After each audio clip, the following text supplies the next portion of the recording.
Hi, I'm Charlie Robinton with Emerald Water Anglers and Creekside Angling Company. Today I'm going to be tying a fly that I call the DNA Gotcha.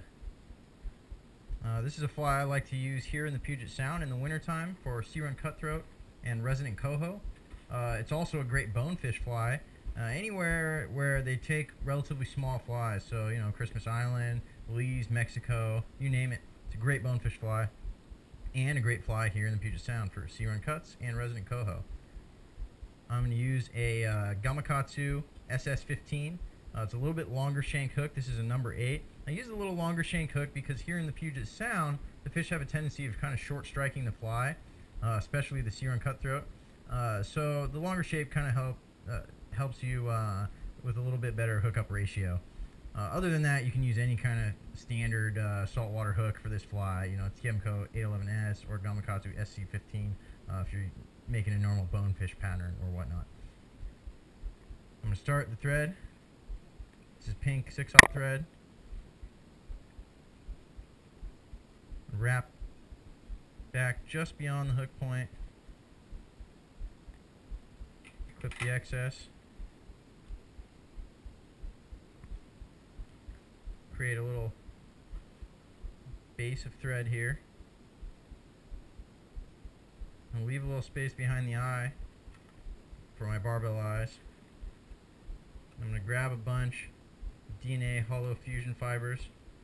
It's really great stuff. It's good for making bait fish patterns, clousers, gotcha type things, or really big saltwater flies.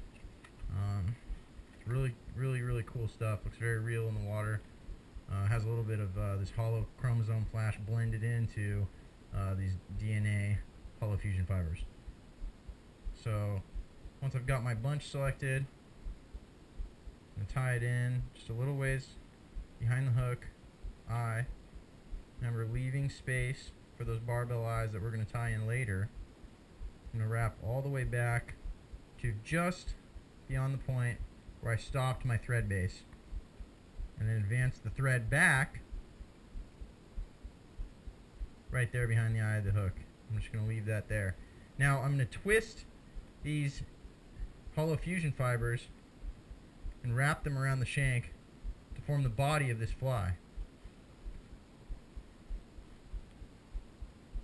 And it's going to create a body almost just like a normal gotcha. The big difference is that I'm using just one material for the entire fly, whereas a gotcha takes multiple materials to tie. So this is a very simple pattern. It's very quick, easy to tie, and it's a very effective pattern on a number of fish species. So now I'm just wrapping this twisted sort of rope of DNA fiber to create the body of this fly. Notice I keep twisting just to make sure that it doesn't flatten out. It has a tendency to want to unravel as you twist around. Leave a little bit of room here behind the eye of the hook just to make space for those barbell eyes. And once I get up here, I'm just going to make a few wraps just to secure this stuff down. Now I'm not going to clip this excess fiber that I've got here because this is going to create the wing of my fly. All I'm going to do is just make sure it extends nicely off the front of the hook here. Make a few wraps to create a base for those lead eyes. I'm going to cut these a little short just to make it easier for me to work here. Now my next step is to add some very small barbell eyes. This is an extra small barbell eye in gold. I'm going to tie these on with some figure 8 wraps. Make sure these are on nice and tight.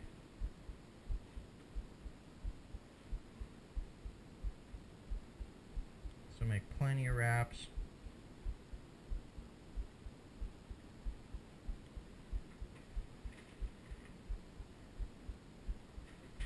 Make sure they're straight. Now just to make sure this stays secure, I'm going to add some hard as haul, just a little drop on the thread wraps, just to keep this from rotating around the hook as I'm casting and catching fish, just to make a little bit more durable of a fly. It's going to last a lot longer that way. So a few more thread wraps here. Really pull it tight. Make sure you don't break your thread in the process. And those lead eyes are pretty much secure. So next thing I'm going to do, use my nifty Renzetti rotary vise to flip that fly over. Now I'm going to create the wing of this fly by splitting my DNA fibers in half, folding them back over the back of the fly, and then wrapping down over them, just like so. Now my fly is 90% complete at this step. All I've got to do is whip finish,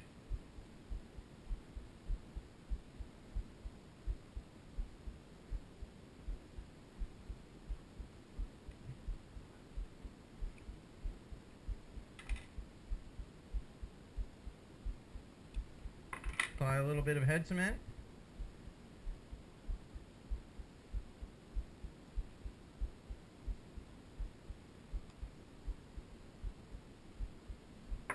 and my final step is just to cut the wing to length. Now I just want this wing to go just beyond the bend of the hook. So I'm going to position my scissors like so, and just give it a cut. And it's going to make a nice little slanted wing. And there is your DNA gotcha. Again, this is a really great fly here in the Puget Sound for resident coho and sea-run cutthroat. It's also a fantastic bonefish fly, anywhere where the bonefish prefer smaller flies, like Christmas Island or Belize or Mexico. So thanks guys for tuning in. Go ahead and tie yourself up a bunch of these. I guarantee you this is a very effective fly and you're going to enjoy fishing it.